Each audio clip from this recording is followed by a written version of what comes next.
Okay, so the different media types that you'll normally want to do with a snapshot are basically anything that has a photo in it that cannot be ran through an automatic slide machine.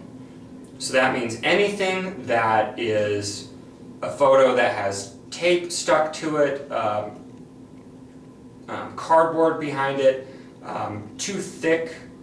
Some of the old files, some of the old photos are really just backed onto cardboard, and that's it, and they're extremely immovable. You cannot run that through an automatic slide or an automatic photo capture system.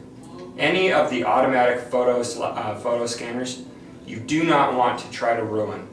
Use those for doing high speed with loose photos, and try as much as possible to convince the client that a loose photo is the best way to go. Anything that's stuck in here, of course we can remove it, and there are removal fees that are associated with that. So if a client wants us to remove them, we can do that. And typically what we would do is we would keep a stack of photos and files for this folder as well as for this folder. So we would keep a stack of photos and we would rubber band those photos and files together after we're completely finished, and that would go with this one. We would of course do the exact same thing with this one, so we don't have a bunch of loose photos just floating around in a bin for a client. That is a surefire way to get a client angry. So try to keep it as neat as possible, as orderly as possible, because there will be times that you will get through half of an album and need to go back. And if you're going back 2 or 3 days later to this album, you want to be able to return to an organized, systematic bin. And if it's not organized, there's no real way to do that. And referrals is one of the strongest ways that we can have our sales reps and our company get repeat business. And so if we are handing them back items that are disorganized, it's really difficult.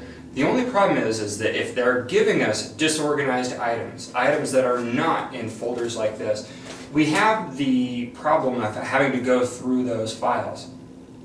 And as we come across them, we try to digitize them as much as possible into different ways. So we'll have big boxes of loose photos that have all different types that are necessary, all the different processes that are necessary to do on those photos. So within this big pile of photos will be loose photos, photos that have items stapled to them, photos that are glued to the backs of something. So people will literally just dump out their drawers into bins and then give them to us. And so we have to be able to quickly and easily just say, this can go through an automatic photo scanner, this cannot, this can, this cannot, this can, this cannot. So any photo that has anything attached to it cannot go through an automatic photo scanner.